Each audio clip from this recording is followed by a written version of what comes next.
വചനയാത്ര ഉൽപ്പത്തി 22 അധ്യായം. അബ്രാഹത്തിന്റെ ബലി. പിന്നീടൊരിക്കൽ ദൈവം അബ്രാഹത്തെ പരീക്ഷിച്ചു. അബ്രാഹം അവിടുന്ന് വിളിച്ചു, ഇതാ ഞാൻ. അവൻ വിളി കേട്ടു. നീ സ്നേഹിക്കുന്ന നിന്റെ ഏകമകൻ ഇസഹാക്കിനെയും കൂട്ടിക്കൊണ്ട് മോറിയ ദേശത്തേക്ക് പോവുക. അവിടെ ഞാൻ കാണിച്ചു തരുന്ന മലമുകളിൽ നീ അവനെ എനിക്ക് ഒരു ദഹനബലിയായി അർപ്പിക്കണം. അബ്രാഹം അതിരാവിലെ എഴുന്നേറ്റ് കഴുതയ്ക്ക് ജീനിയിട്ട് 2 വേലക്കാരെയും മകൻ ഇസഹാക്കിനെയും കൂട്ടി ബലിക്ക് വേണ്ട വിറകും കീറിയെടുത്ത് ദൈവം പറഞ്ഞ സ്ഥലത്തേക്ക് പുറപ്പെട്ടു. 3-ാം ദിവസം അവൻ തലയുയർത്തി നോക്കിയപ്പോൾ അകലെ ആ സ്ഥലം കണ്ടു. അവൻ വേലക്കാരോട് പറഞ്ഞു, കഴുതയുമായി നിങ്ങൾ ഇവിടെ നിൽക്കുക, ഞാനും മകനും അവിടെ പോയി ആരാധിച്ച് തിരിച്ചു വരാം. അബ്രാഹം ദഹനബലിക്കുള്ള വിറകെടുത്ത് മകൻ ഇസഹാക്കിൻ്റെ ചുമലിൽ വച്ചു. കത്തിയും തീയും അവൻ തന്നെ എടുത്തു. അവർ ഒരുമിച്ച് മുന്നോട്ട് നടന്നു. ഇസഹാക്ക് തൻ്റെ പിതാവായ അബ്രാഹത്തെ വിളിച്ചു. പിതാവേ. എന്താ മകനെ? അവൻ വിളി കേട്ടു.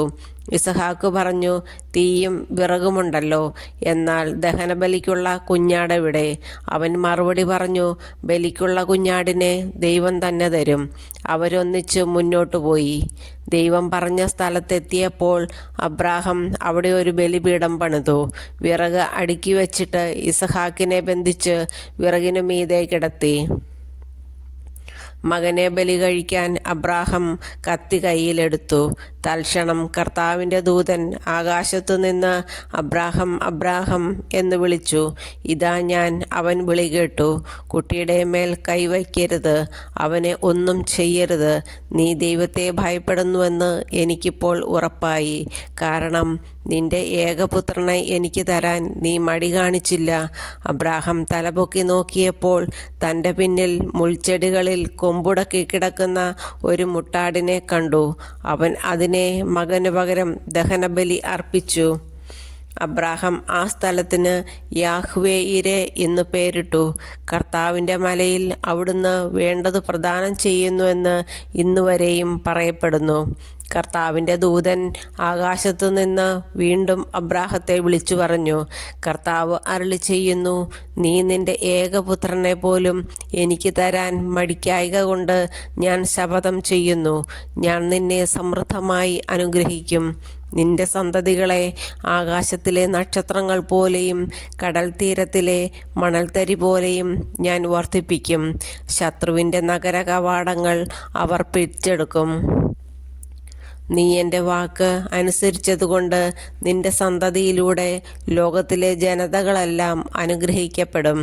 അബ്രാഹം എഴുന്നേറ്റ് തൻ്റെ വേലക്കാരുടെ അടുത്തേക്ക് ചെന്നു. അവരൊന്നിച്ച് ബേർഷബയിലേക്ക് തിരിച്ചുപോയി. അബ്രാഹം ബേർഷബയിൽ പാർത്തു.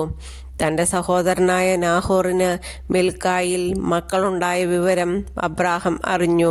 അവർ മൂത്തവനായ ഊസ്, അവൻ്റെ സഹോദരൻ ബൂസ്, ആരാമിൻ്റെ പിതാവായ കെമുവേൽ, കേസെത്ത്, ഹാസോ, പിൻഷാദ്, ഇദ്ലാഫ്, ബത്തുവേൽ എന്നിവരായിരുന്നു.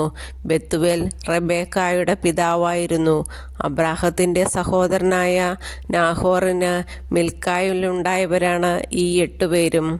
അതിനു പുറമെ അവൻ്റെ ഉപനാരിയായ റെവുമായിൽ നിന്ന് തേബഹ്, ഗഹം, തഹഷ്, മാക്കാഹ് എന്നീ മക്കൾ ജനിച്ചു.